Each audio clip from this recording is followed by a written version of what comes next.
If someone had told me that one of my favorite games last year was not only going to be a demo for an unreleased game, but also a peculiar combination of eldritch terror and the 1993 action thriller Cliffhanger, I probably wouldn't believe you. Yet, here it is. White Knuckle is the debut title for Dark Machine Games, a three-man indie outfit that's a little hard to find information on because they also happen to share the name with a shitty NFT game. But maybe that's another story for another day. It's being published under the Dread XP indie label, which is known mostly for its contributions to the front page of Itch, the Dread X collections, and Haunted PS1 demo disc. They are also known for backing a handful of spooky games featured on those, like The Mortuary Assistant, Hand of Doom, Dread Delusion, My Friendly Neighbor, and the upcoming Heartworm. So that might give you an idea what you can expect for this game. You awaken in a dark, dilapidated concrete structure named Substructure 17 with a single word. Who you are and why you are here is completely unknown, but escape is some pretty sound advice since not long after you awaken, the danger comes.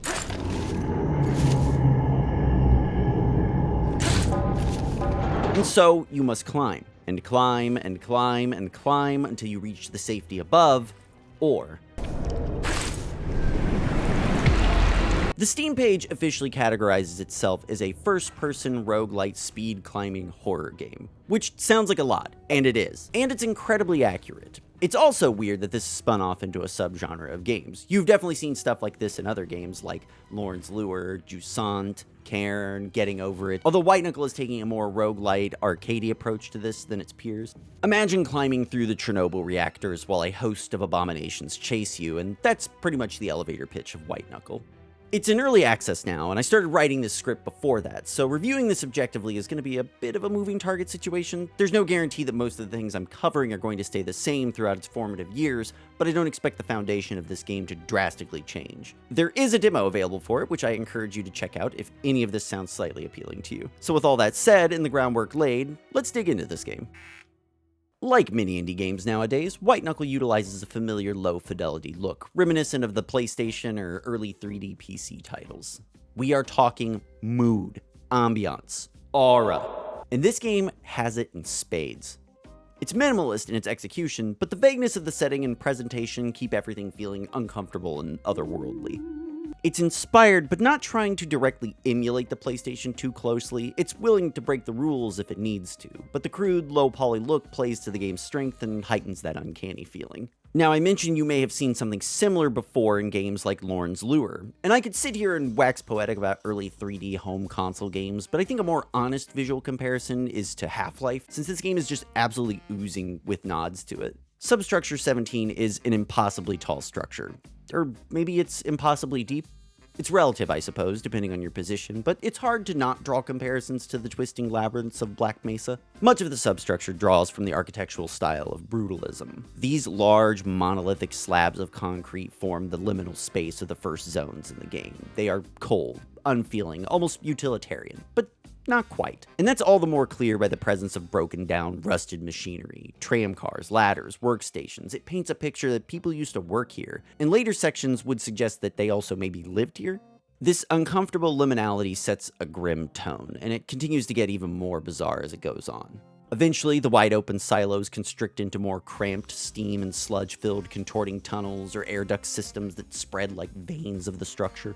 Early on, the game is bathed in a monochromatic, desaturated color palette, and it's often juxtaposed by the bright red grappling points that would make any yellow paint hater a saint. As the game goes on, though, color is introduced and eventually ends up being a fairly vibrant but still very grungy-looking game. And grungy might be a bit of an understatement. Salad Fingers would probably be beside himself over the metric load of rust you can slide your fingers all over. That is, if you can actually see it. White Knuckle is dark, like really, really dark. Like pitch black in some sections. While no player model is present, the visible hands and equipment are all beautifully crunchy 2D sprites that clash nicely with the derelict 3D world. But I wouldn't write it off as a development limitation. It's definitely very lovingly crafted, and does well to convey appropriate information when you need it. I'm very enthralled by the world and its look. It's incredibly vague and esoteric, but that's part of the charm. There's a lot of value in not knowing everything or having everything spelled out for you in a succinct way. Even more so now that we're getting threads of a narrative in here. And it certainly contributes to just the overall atmosphere of this game, which certainly is the name of the game in all departments. It has minimal music that's often saved for tense moments or bookends to runs, and I think I would mostly consider it stingers rather than like a full-blown score, but there are some dark drones that poke in here and there.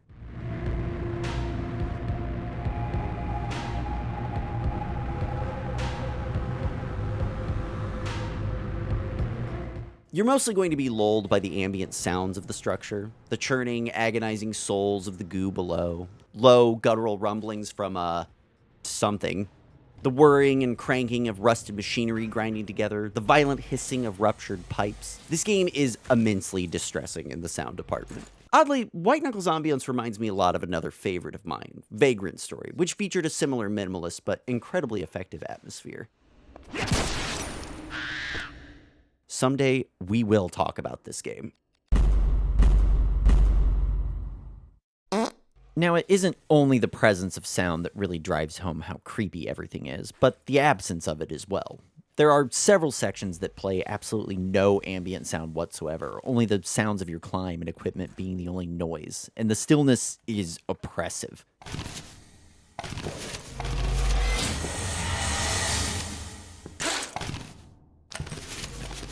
It's tactile and efficient. Sound is paramount to this setting, but it's not lonely. Reverberating off the walls of the structure is the omnipresent automated speaker system.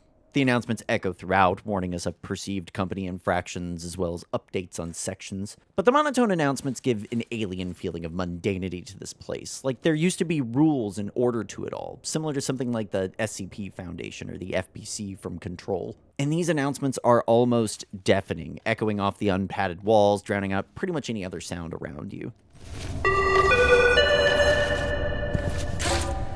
Humidity levels in hydroponics bay remain at 88%. Crop yield is no longer expected. I used the word oppressive earlier, and I really think that's the best way to summarize the atmosphere of White Knuckle. Everything looks, feels, and just sounds oppressive. There's hardly a moment of comfort in here. Only when you reach a safe moment to catch your breath does it feel even remotely safe, and that's only for a moment. Every run will begin the same, at the cold bottom of the silos, and your only objective is to now get the fuck out of here. Climbing is an intuitive momentum-based system. Your hands are elegantly mapped to your left and right click respectively, and it won't take you long for you to pick up on the rhythm of climbing. Naturally, you'll immediately begin clambering up the established path, but it becomes apparent pretty quick just how versatile this system is. You can grab onto anything that has an edge. Literally anything. The game does require a fair bit of accuracy, but it is generous. But your hands will only get you so far. You will always begin with a hammer in your pockets, and before you lay a few extra random items you're free to take or not take. Most likely, you'll find a few pittons, anchors that give you a new grapple point and can be placed on any surface at any angle. However, you'll have to take some time to hammer them in to secure them. You may also find rebar poles as well. Like pittons, they offer you a new grapple point, but with no additional hammering required, or they can function as a makeshift weapon if the moment calls for it. These are incredibly versatile, but they do come with some distinct drawbacks. One, they cannot be placed at any angle. If your math is off, you run the risk of ricocheting it into the inky abyss, never to be seen again, though I've rarely had this problem. Two, using one while grappling will immediately knock you from your hold. Because they require a good deal of force to throw them, Newton's third law will wreck your shit. And three, they are heavy. Lifting your entire body up a sheer wall is difficult enough on its own, but it becomes even more of a challenge when you decide to load an entire construction site's worth of metal pipes in your pockets. Carrying too much will affect your stamina and your grip. You'll grow tired faster, you'll be slower to lift yourself, or you won't even be able to carry enough momentum to make a jump. Now, you can offset this by picking up cans of food. No can opener, however, but that doesn't really matter because you have fucking bear claws for hands, and you just pop that bad boy open like Popeye. Ingesting this mystery meat resets your stamina, buying you precious time to think or move. Or maybe eating's not really your style, and you'd prefer to just take a concentrated dose of rabies before the big game. Perhaps you may even make a new friend. At certain checkpoints throughout your ascent, you'll find terminals that allow you to do a few things with them. First of which is perks, a change from the demo. Generally, these are a flat benefit. They boost your stamina, strength, or speed, and some can get ridiculous, but they tend to play it safe with their effects. And generally these will come with some balancing detriment, like a time limit or something along those lines. These terminals do not appear often, but enough that they can dramatically change your approach, and they are a welcome addition. So here you have to strategize with your perks and whether you want to prioritize tools or just go with raw dog and rely on your intuition.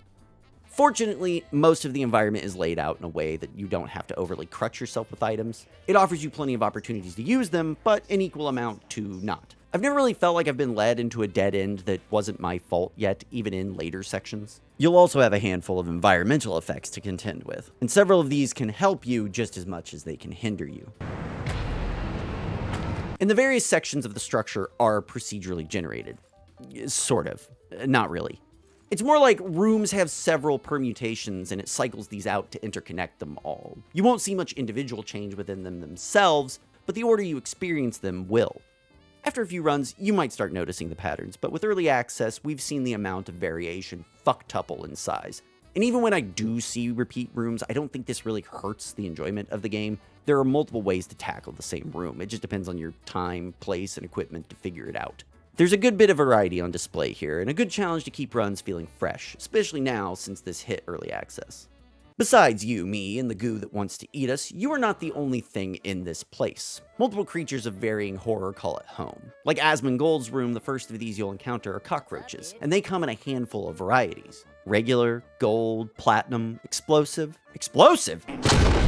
See, cockroaches are not just streamer friends, but they're also currency. Grab the gold and platinum ones and you cram them into vending machines you find. And these vending machines will generally carry rarer items for your climb. If you have trouble keeping it up, pills slow stamina drain. Post-climbing snacks are a good idea, so food bars that serve the same purpose as the cans of food, but they're faster and don't require you to ditch your trash. And Rocco, when crushed, You fucking monster. coats your hand in his guts and turns you into Spider-Man for a brief time. A sweet prize for the ultimate crime. There's also barnacles and striders because Dark Machine couldn't help themselves, and we're rounded out by blood bugs, who are annoying little fuckers. Not to mention gas bags, which are just docile trampolines.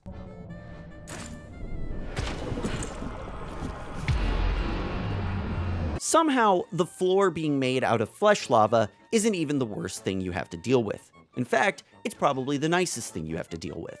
The process is simple with it. You climb higher and faster, and you will succeed. It's once you reach the second zone of the game, Habitation Yellow, that things get different. Now, this is where the demo would end, but early access extends well past this. So I'm going to put a spoiler warning here for people who want to be surprised and experience this themselves, and also because there's not really much plot to talk about, so I'll interweave that into this section as well.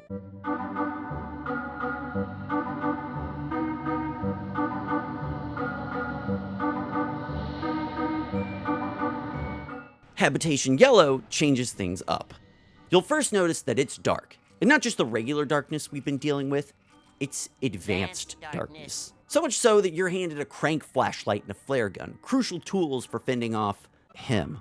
This is a relatively short stretch, but it is an intense one. No, get off me! Climbing higher and faster is no longer good enough. Up is not the only direction you have to consider. He is faster, he is stronger, he has more limbs than you.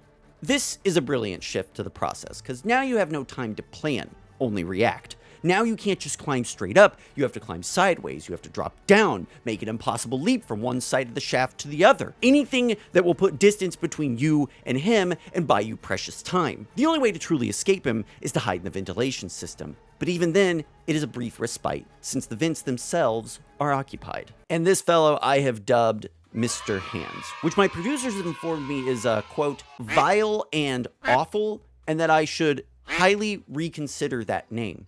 But I think it's funny, and I am a child, so it's staying. So now we hit the final stretch of what's currently available in early access, the Delta Labs.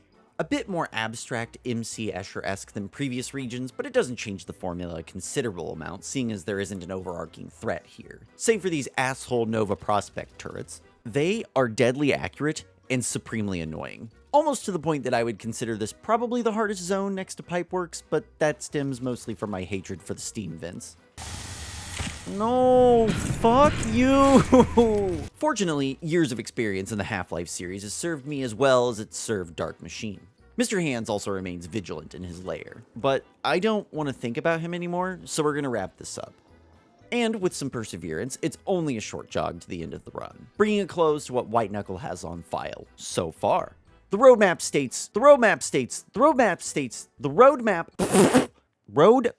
god damn. The roadmap states that we'll be getting a new region and other goodies sometime later this year, as well as a challenge mode before that. So it's nice we won't have to wait very long to see where this is all going to go. I did say I would sprinkle some plot details in here, but I'll be honest, that is a bit of a tall order. In its current state, the narrative is very vague and mostly speculative. We have only loose threads to tie in some underlying themes and characters, but there are tons of secrets in the nooks and crannies of the structures, most of which I haven't seen yet, so perhaps there's more to it than I'm giving it credit. Throughout the regions, you may find random floppy disks lying about. Popping them into a computer terminal can yield text logs and images, but currently I've only ever found empty disks. There is clearly some esoteric method here, and that is charming, but it will take a smarter individual than I to decipher it.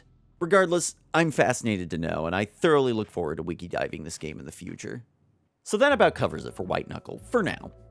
At $13, it's an absolute steal, and the content on display for an early access title is so engaging and intense. Of course, it has an incredibly generous demo if you would like to sample White Knuckle before fronting any sort of money to it, but I would honestly encourage you to just grab the game and maybe even leave a positive review of it. Dark Machine has a clear and beautiful vision of this game, and I look forward to coming back to it periodically and playing it for many, many months to come. So give your fingers a rest from swiping through YouTube shorts like I know you've probably been doing. Yeah, you. And work those hands out in a haunted concrete tower, full of horrors beyond your wildest imagination. That's all for me. Thanks for watching. Come back next time for, something else.